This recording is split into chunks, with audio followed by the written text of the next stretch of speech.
خوب اچھی طرح سمجھ لیں. شرک کسے کہتے ہیں؟ شرک اسے نہیں کہتے کہ دو اللہ کے آپ قائل ہوں. ایسا شرک اس کائنات میں کبھی بھی نہیں ہوا. ہمیشہ ایک ہی خدا کو مانا گیا ہے. ہمیشہ جب بھی قرآن میں آتا ہے وَلَئِن سَأَلْتَهُم مَّنْ خَلَقَ السَّمَاوَاتِ وَالْأَرْضَ لَيَقُولُنَّ اللَّهُ. ان سے جب پوچھا جائے کہ کس نے آسمانوں اور زمین کو بنایا تو مشرکین کہتے ہیں کہ کس نے بنایا؟ اللہ نے بنایا. آج بھی جو مشرک ہے نا ان سے آپ پوچھیں کہ اس کائنات کا بنانے والا کون ہے تو وہ کیا کہیں گے؟ اللہ. ایک خدا ہے. کوئی گاڈ کہے گا اس کو, کوئی بھگوان کہے گا, کوئی اللہ کہے گا, لیکن مانتے کس کو ہے؟ ہندو بھی کس کو مانتا ہے کہ بنانے والا کون ہے؟ ایک. تو یہ جو شرک ہوا ہے نا, شرک یہ کس نوعیت کا ہوا ہے اس کو سمجھیں. شرک یہ ہوا ہے کہ اللہ نے سب کچھ بنایا, سارے اختیارات کس کے پاس ہیں؟ اللہ کے پاس ہیں, لیکن اللہ نے اپنی عطا سے فلاں کو بھی فلاں اختیار, بولو بھائی, دے دیا ہے. سارے نہیں, کچھ اختیار اللہ نے اس کو دے دیے ہیں, کچھ اس کو دے دیے ہیں. نہیں آ رہی بات. یہ والا جو بت ہے اس بت کو بھی نہیں دیے. یہ جو بزرگ کو اللہ تعالی نے مثلاً اولاد دینے کا اختیار دیا ہوا تھا, سمجھ رہے ہو؟ لہذا ان بزرگ کے مرنے کے بعد ان کے نام کی صورت بنا کے جب ان کے سامنے ہم جھکیں گے تو اللہ کی عطا سے یہ بزرگ بھی ہم کو, بولو بھائی, اولاد دے دیں گے. عین یہی شرک آج محمد صلی اللہ علیہ وسلم کی ذات کے ساتھ ہو رہا ہے. یہی شرک عین حضرت علی رضی اللہ تعالی عنہ کو مشکل کشا کہنے والے کر رہے ہیں. کہتے ہیں حضرت علی خود سے آپ کی مشکلات آسان نہیں کرتے, اللہ کی عطا سے آپ کی مشکلات. بولتے کیوں نہیں؟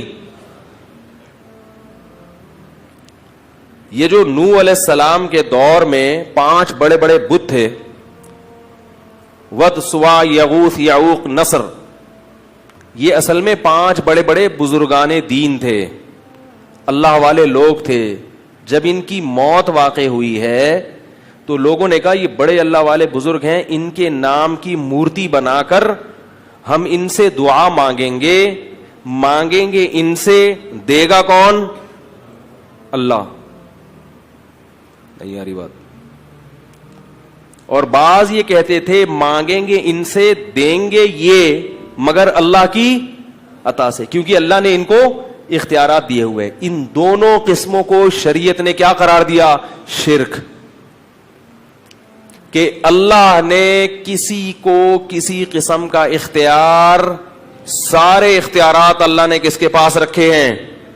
اپنے پاس. کسی کو نہیں دی اللہ نے. یہ والا شرک ہے جس کی نفی کے لیے قرآن نازل ہوا ہے.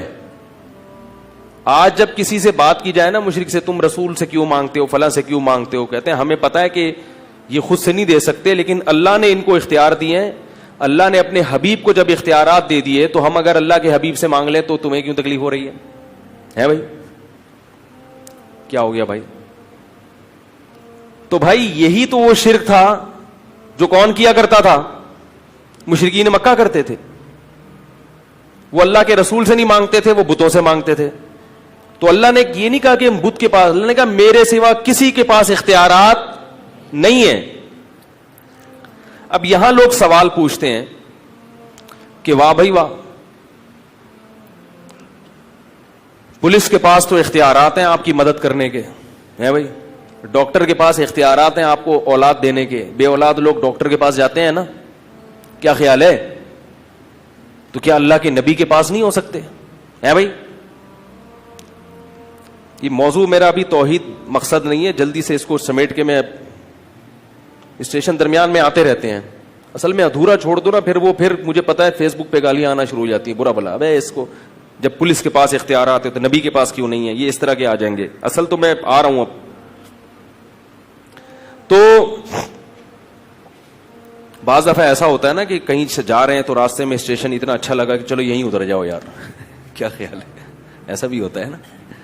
تو یاد رکھو پولیس جو مدد کرتی ہے وہ اسباب کے تحت کرتی ہے.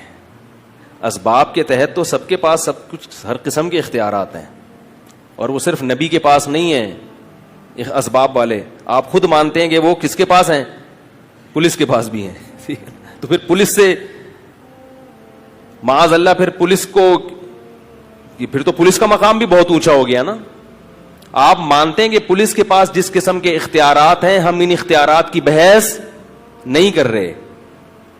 ایک ہوتا ہے لاجیکلی کوئی کام کرنا, میں آپ سے پانی مانگتا ہوں تو آپ جائیں گے نلکا کھولیں گے, یہ پوری ایک سائنٹیفک لاجک ہے نا, پانی اوپر سے نیچے آئے گا. اور ایک میں آپ سے پانی مانگتا ہوں, آپ چھو منتر کر کے بولتے ہیں بس جب چاہو آپ بارش برسات سکتے ہو, جب چاہو آپ پانی سامنے لا سکتے ہو. ایسا تو نہیں ہوتا, یہ شرک ہے. ڈاکٹر سے جب آپ اولاد مانگتے ہیں تو اولاد نہیں مانگتے, اولاد کی دوا مانگتے ہیں کہ میرے اندر کوئی خرابی ہے, کوئی میڈیکلی کوئی پرابلم ہے, تو کوئی ایسا دوا بتاؤ کہ وہ میڈیکلی پرابلم کیا ہو جائے, حل ہو جائے. جبکہ اللہ سے مانگتے ہیں تو اللہ کو ہم چھوڑ دیتے ہیں کہ اللہ تو جس طرح بھی دینا چاہے, چاہے وہ میڈیکلی پرابلم صحیح ہو یا نہ ہو. زکریا علیہ السلام نے اللہ سے بڑھاپے میں دعا مانگی تھی, میڈیکلی بڑھاپے میں دعا ممکن, اولاد ممکن نہیں ہے, لیکن کہا تھا مجھے ایسے ہی چاہیے. اللہ نے کہا چلو بوڑھے ہو کے ہی دے دوں گا میں تمہیں. اس قسم کے اختیارات صرف کس کے پاس ہیں؟ اس میں اللہ نے کسی پیغمبر کو, کسی فرشتے کو, کسی مقرب ولی کو بھی اپنے ساتھ شریک, بولو بھائی, نہیں کیا ہے. اور اگر آپ نے یاد رکھو, خوب اچھی طرح سمجھ لیں, اللہ شرک کے معاملے میں بہت حساس ہے, کیونکہ یہ غیرت کا معاملہ ہے. مانگنا صرف کس سے ہے؟ اللہ سے. اگر آپ نے اللہ کے سوا کسی اور سے مانگنا شروع کر دیا اور وہ اسباب سے ہٹ کے مانگنا ہو, تو پھر میرے بھائی بخشش کا امکان ختم. اللہ کا واسطہ دے کے کہتا ہوں کہ مزاروں پہ جانا, بولو بھائی, بند کر دو. کچھ بھی نہیں رکھا مزاروں پہ, کچھ بھی نہیں ہے. میں جب سفر پہ جاتا ہوں نا تو پھر ایک ٹیلی فون کے ذریعے, اور ٹیلی فون سے بھی زیادہ سفر میں لوگوں کا پتہ چلتا ہے. ایک مرتبہ میں پنجاب سے آ رہا تھا بائی ٹرین, تو اسٹیشن پہ ہم بیٹھ گئے ٹرین کے انتظار میں. تو ایک پڑھا لکھا لڑکا میرے ساتھ آگے بیٹھ گیا, لگ رہا تھا شکل سے لباس سے پڑھا لکھا ہے. گپ شپ شروع ہو گئی. میں نے کہا کدھر کی روانگی؟ کہہ رہے کراچی جا رہا ہوں. میں نے کہا کہاں؟ کہہ رہے وہ عبداللہ شاہ غازی کے مزار پہ. میں نے کہا شکل سے تو پڑھے لکھے لگ رہے ہو یار. تو کہہ رہے کیا ہوا؟ مزار پہ جا کے میں اللہ سے مانگوں گا, عبداللہ شاہ غازی سے تھوڑی مانگوں گا. تو میں نے کہا اللہ سے مانگنے کے لیے اللہ نے مسجدیں بنائی ہیں, مزار بولتے کیوں نہیں؟ اللہ سے مانگنے کے لیے کیا ہے؟ مسجدیں ہیں, مزار تھوڑی ہیں. بہت سمجھایا, مگر جیسے روحانی علاج والوں کی عقیدت ایک دفعہ جب دل میں بیٹھ جائے نا, دلائل کے انبار لگا دو مگر بات سمجھ میں, یہ اندر کوئی فالٹ ہوتا ہے.